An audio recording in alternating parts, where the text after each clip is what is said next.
Ladies and gentlemen, please welcome Congressman Mark Meadows.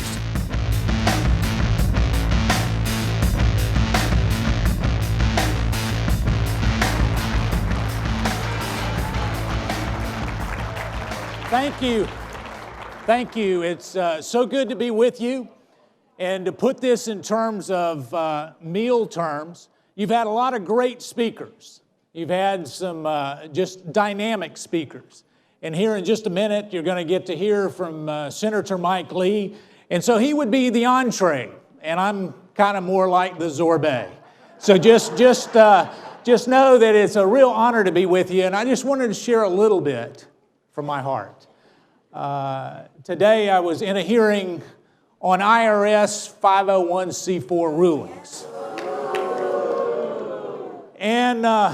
And some of the testimony, Jenny Beth Martin was there. There were 6 panelists, but uniformly, they were talking about the fact that freedoms and free speech were at risk.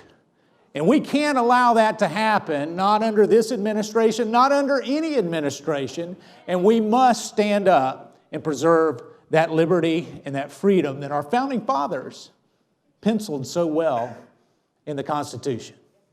And so as we look at that, yes, as we look at that, I appreciate the applause from the one person over on my left here.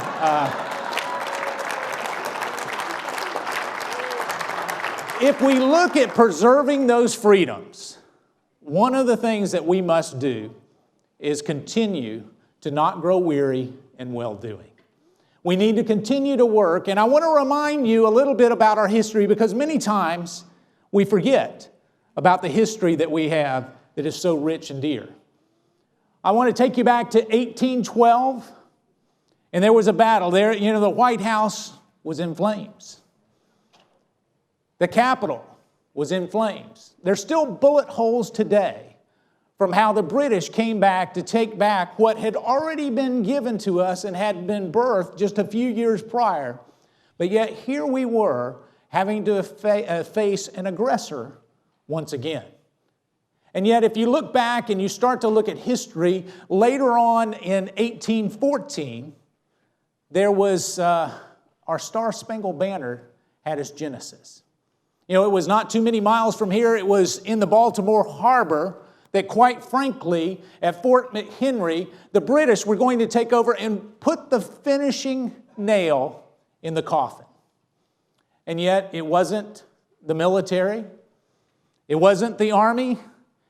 It was a group of patriots, of citizens, who took their boats and sunk them in the harbor so that the British Navy couldn't get close enough to overtake Fort McHenry. So I want to remind you, when we look at patriots doing that, risking their all to truly lose boats, many of them it may have been their livelihood, and there were probably neighbors at that particular time said, you know, what are you doing? Why are you sinking your boat, you know, for a lost cause? Because, you know, we were fighting the greatest navy in the world. We were fighting an empire where the sun never set. And yet, it wasn't a lost cause. So if you go back just a year before that, there is in the Smithsonian today a very large flag. That flag is 40 feet by 32 feet. It was supposed to be made so large that they could see it from a great distance. At the cost of $405 and a little bit of change, it had been made in preparation of a battle that was about to come. And you know what? Francis Scott Key, as he wrote the poem that has now become our national anthem, he was able to see that flag was still waving after more than 24 hours of bombardment from the British naval enemy. And yet here we are today, enjoying the freedoms that started many times by a group of patriots that were willing to sink their boat in a bay for a lost cause. And so I wanted to tell you today, as I start to come to a close here in preparation for Mike to come in, there are many of you who may be told that this is a lost cause. There are many of you who say that, your neighbors who said, well, why are you being on that radical right wing? I know that's the first time you've ever heard that. But I'm here to tell you that throughout our history, what we've had is great men and women, moms and dads who have lived the American dream, who have only wanted to say that I want for my children a better life than what I had. For years and years and years, we've been able to say that. Son, daughter, you're going to have it better than I do. I don't know that that's the case if we were to ask for a show of hands today.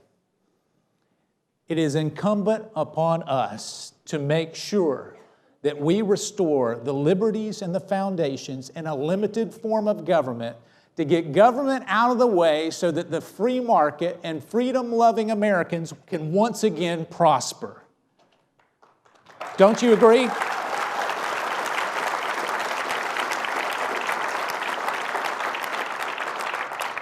And I'll close with this story. August 30th of 1776, George Washington was going across the river. The enemy was coming in. There was a band of only 9,000 militiamen that, quite frankly, as he was starting to go across that morning, during the night, it was all through the night, he was going across rowboat after rowboat. There they were, getting the men to the other side so they could fight another day.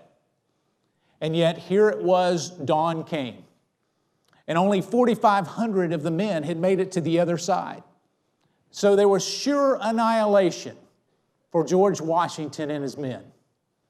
And yet there was a heavy fog that came over that particular river that morning that made it appear almost as night, that allowed them to continue to row boat by boat to the other side. And when George Washington in that final boat made it to the other side, the fog lifted. Now, some people called it fate. Most called it the hand of God. But George Washington